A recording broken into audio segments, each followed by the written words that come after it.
This past few days, guys, lagi kami nalilate ni Boss Jeff. Kasi may project siya na ginagawa and talagang sobrang busy niya, hindi niya ako pinapansin madalas. Kahit na yung may utos ako sa kanya, hindi niya ako sinusunod. Kasi may nagkakabisihan siya doon sa motor-motor niya. Tingnan ko nga. Silipin natin. Ano ba ginagawa mo? Ayan. Taray. Yan guys, oh, yan yung ginagawa niya. Sobrang busy niya araw-araw. Pagising ko, wala na siya sa tabi ko. Nandiyan na siya sa mga pinipinturahan niya. Kung wala siya sa manukan niya, nandito siya. Namimintura. Diba? At ito nga pala guys, yung mga manukan niya. Ayan. Ano siya ka-busy guys. Diba? Kasi ngayon, meron pa siya pinipinturahan. Yan yung dahilan guys, bakit late kami. No, di ba, no? So, syempre guys, support lang tayo.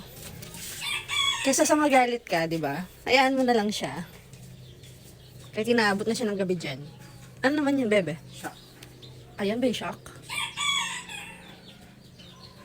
Ganyan lang guys, sobrang creative niya. Hindi siya bibili ng gamit, pero ire-repaint niya yung mga dati. Para fresh, no? Na? Para fresh, no? Naku na. So, ayun na nga yung ginagawa niya guys, no? Araw-araw yan, may makina kalikot siya sa motor niya, yung mga binabaklas niya pagkatapos nire-repaint niya. Kesa nga naman daw, bumili siya ng bago, edi mag-repaint na lang daw siya. Kasi last time, sabi ko sa kanya, bibilang ko siya ng mugs ba tawag nun? Bibilang ko sana siya ng mugs. Kaso, sabi niya sa akin, medyo pricey yun, huwag na lang, i-repaint na lang natin yung mugs na nakalagay dun sa Mio. Yun na lang yung ayusin natin, sabi niya ganyan sa akin. Kasi pati ako dinadami niya sa mga ganyan-ganyan, malay ko ba dyan, di ba? So, sabi ko sa kanya, okay, sige, bili siya ng mga pintura, bili siya ng mga kung ano-anong gamit. So, syempre, ako naman to si support, di ba? Yan, may mga pagganang-ganang pa, napakita pa talaga, no?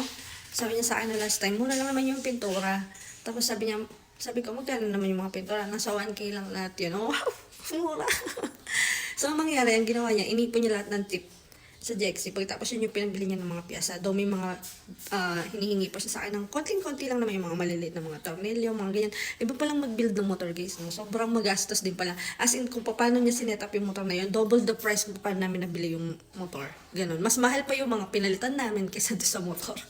Pero anyway, okay lang yun kasi dream come true kasi yan ni Boss Jeff yung makapag-build siya ng motor niya na from scratch talaga. Kasi nung binili namin yung motor na yun, ang dami nang sira. As in talagang luma na siya. So, ang ginawa niya, ni-refresh lang niya. Pinalitan niya yung mga makina. Pinalitan niya. Hindi ko yung expect na pwede pala yun, yung mga pinapalit-palitan na ganyan. So, inayaan ko lang siya. And then, siguro mga nasa 6 months na niyang binubuo. Paunti-unti Yan kasi hindi siya masyado nang hingi ng pera sa akin. Pang bili ng mga kung ano-ano. Meron, though, some part, talagang binili ko talaga sa kanya. Kasi alam ko mahihirapan siya na bilan niya yun. Kasi medyo mahal nga.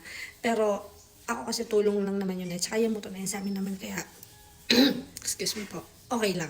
So, tayo girls na, so supportan natin yung mga partner natin pagdating sa mga ganyan. Kasi kung yan lang naman guys yung vision nila, okay lang. Wag lang yung nambababae, wag lang yung nag-a-addict, wag lang yung sobrang, tawag dito, nalululong sa vision na alak, barkada. Okay lang naman magbarkada, pero wag yung sobra. Dapat know your limitation din guys, yung mga may partner dyan, di ba? So, for me, yung mga ganyang bagay, okay lang yan kasi pure effort naman talaga siya pag tinutulungan niya ako. Tsaka, yun nga, investment yan. Investment namin.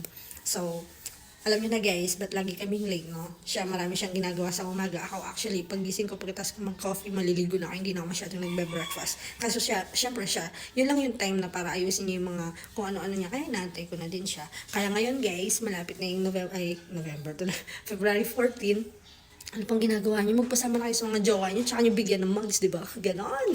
So, see you all guys. Nag-update lang ako kung bakit kami laging late. And gusto ko lang sabihin sa inyo na malapit na yung November 14. Kaya guys, magpaganda na kayo.